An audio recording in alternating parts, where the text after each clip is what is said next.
Coasters. They're the main reason that many of us travel out to so many amusement parks. We are coaster enthusiasts after all. But it always seems like whenever you're at an amusement park, you see those other sorts of things. Rides are non-fat coasters, but are meant to give that same sort of enjoyment and thrill. Those rides can be sorted into many categories: water rides, kiddie rides, dark rides, flat rides, transportation rides, or in short, non-coaster rides. Today we will be taking a look at all those non-coaster rides from my home park of Six Flags America. I should also mention that Six Flags America does have a Hurricane Harbor water park, but I won't be including any water park rides in this video, only dry park rides here. In my opinion, the 10th best non-coaster ride at Six Flags America is Bourbon Street Fireball. This is a Larson loop themed to getting drunk on the streets of New Orleans, located in the Mardi Gras section of the park. Fireball is a ride that I would describe as distinctly mediocre. There are both noticeable positives and noticeable negatives that kind of balance each other out. Let's start with those negatives. There's no getting around it. Fireball is repetitive and uninspired. People love vertical loops, so let's just make a ride that has you do that over and over again. But I guess it was a good idea because people do love these things. Another negative is that the ride tends to make me and a lot of its riders a bit queasy by the time they get off. It probably would have been a good idea to place this somewhere else so people aren't hopping on it right after they've been on Raging Cajun. Now that we've stated the negatives, let's see about the positives. First of all, Six Flags likes to claim that this is a coaster, and the GP believe them, so it's good for marketing. You get your back, Six Flags.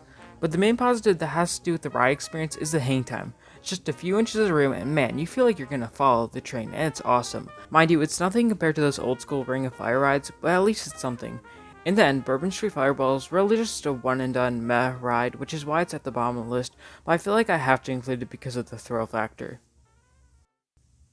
Coming in at number 9 is Penguin's Blizzard River. This is a whitewater west spinning rapids ride like Storm Surge at Thor Park. But before we get to the ride experience, I gotta say it.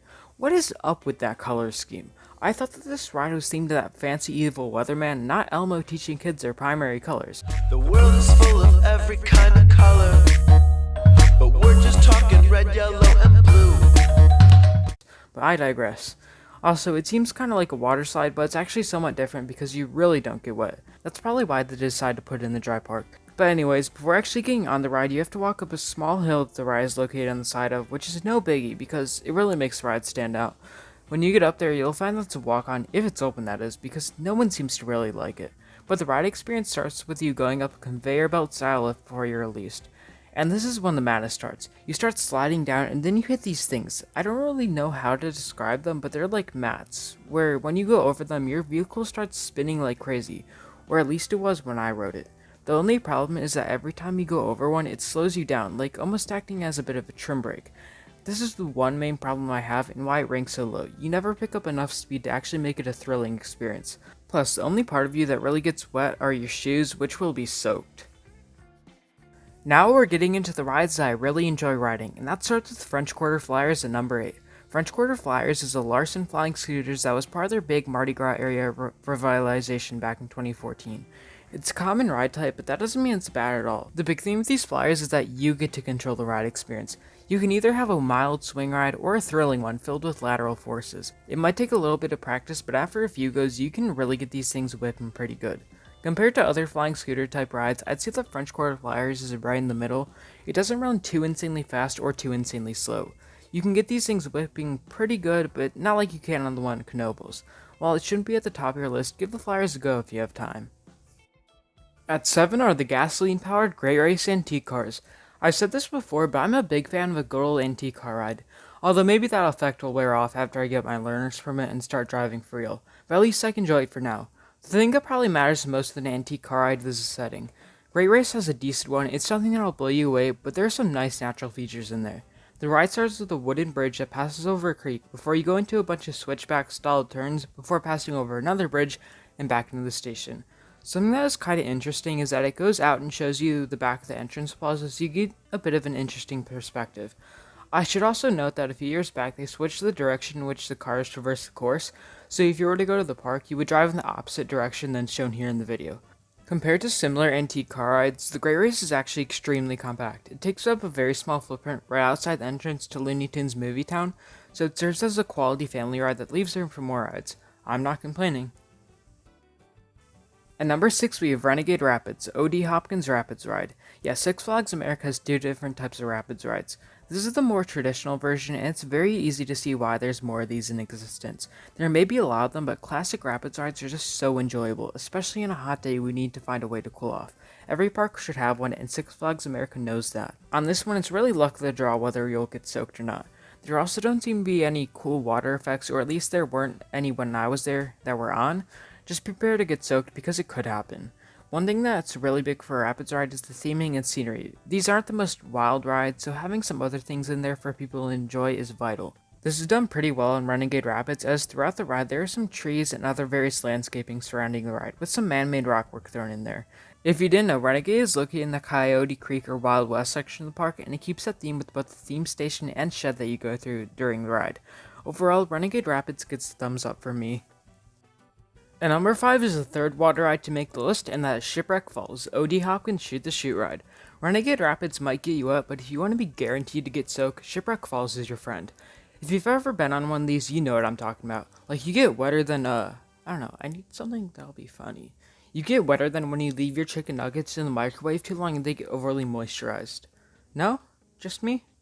Anyways, moving on to the ride experience. It's just like any old Shoot the Chute ride. You go up a lift, through the turnaround, and down the drop. This one is 54 feet tall, so not the craziest drop in the world, but enough to give you the faintest sensation of float airtime. Then you hit the splash, getting you, not only you, but hopefully some unsuspecting bystanders soaked. Yes, there's a splash zone, so if you want to cool off, but don't want to wait in the probably non-existent line because this is Six Flags America, just hop up on that bridge and get wet. While not as good as log flumes, these Shoot the Chute rides are fantastic additions to any park.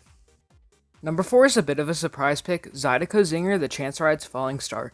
This ride is located in the Mardi Gras area, and I'm just gonna admit it, off-ride, this thing looks pretty trash. But just looking up at it can never capture the joy that it brings. The big thing that creates that joy is those restraints. It's essentially a buzz bar that comes absolutely nowhere near your lap, essentially leaving you unrestrained. This is the reason why you aren't allowed to ride as a single rider, so just keep that in mind if you're visiting the park.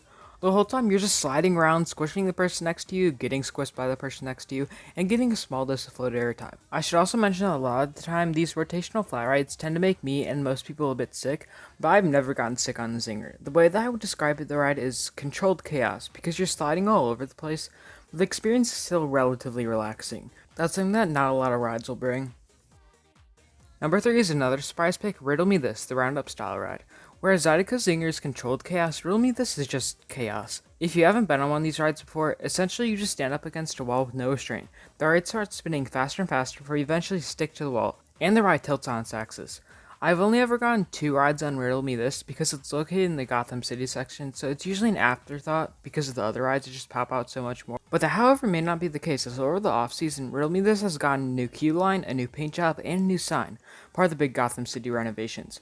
But anyways, the intensity is real on Riddle Me This. When I measured the G-force on it, it was about 3, which would be pretty below average on a coaster, but when you take into consideration how long that force is held for, it's absolutely insane. By the time you get off, your legs will be wobbly and you have no idea what dimension you're in. But it's also somehow a ride that never ever makes me sick. It takes me back to those days when I could ride all the spinny fly rides I could dream of and never get sick. At the number 2 spot, we have Voodoo Drop, the park's 1996 Intamin drop tower. Voodoo Drop is a perfect example to showcase how oftentimes smaller drop towers are better than the massive ones. Voodoo stands just 150 feet tall, which is decently tall. You get some great views from the top, but I'd say that a large amount of other major parks do have larger drop towers. The ride experience is just like most drop towers. You start by being raised up. It's a fairly decent speed up to the top, so you get there pretty fast. Then you pause for a second, enough time to give you butterflies in your stomach waiting for that drop, and then you're gone, plummeting down to the ground in completely uncontrolled freefall sensation before it looks like you're going to crash into the ground and perish, but then the brakes kick in last second and you're just confused as to what just happened to you. Now if there's one big complaint about Voodoo Drop, it's definitely a short experience, but that's to be expected with these drop towers. A few seconds of pure fun and then you're done. It's almost time for number 1, but before we do that, I just want to give one honorable mention. Harley Quinn Spin Sandy was supposed to be their new for 2020's Zamperla Giant Discovery, but it got pushed back to 2021, so we'll just have to be patient. There's a good chance that I would have taken number 1. It would be at least in the top 3. And finally, at number 1, we have Wonder Woman Lasso of Truth, their Funtime Starflyer and the tallest ride in the park. People are always complaining about how Six Flags is adding the same thing to every park every year, but I mean, if this is what they're adding, then that's completely fine. Soaring 242 feet high in the sky while being secured in by just a seatbelt is one of the most insane feelings on earth. On this one, you get a view of the entire park, especially Superman as it towers right next to you. You can also see on the distance, assuming that's a clear day, FedEx Field, home of the Washington Redskins, and the Washington Monument, along with a lot of trees. I used to think that those flying carousel rides were tall. Man, I would have freaked if I saw this thing, especially if I saw it during Fright Fest. If you weren't aware, Six Flags does a special thing every Fright Fest where they run it backwards. One of the most memorable experiences I've ever had in my life was riding Wonder Woman on November 3rd, 2019. Of course, they were running it backwards, so I had to try it out. But that wasn't all. It was a very cold night for Fright Fest. 35 degrees to be exact. Fahrenheit, that is. We get on up, and I can barely see anything. The park is completely covered in fog. They're playing some creepy music, and by the way, good job on the speaker, Six Flags. But the thing that blew me away the most was the intensity when it ran backwards. You wouldn't think that would be that way at all, because normally these rides aren't intense. But no, I was just glad that it was a shorter ride cycle because I was gonna get sick. If you're ever in the DC area during Halloween time, check out Six Flags America. It's worth it just for Wonder Woman. And then, Six Flags America doesn't have one of the most insane fly ride collections in the world, but it's decent, and it's one of those things that contributes to this being such an underrated park.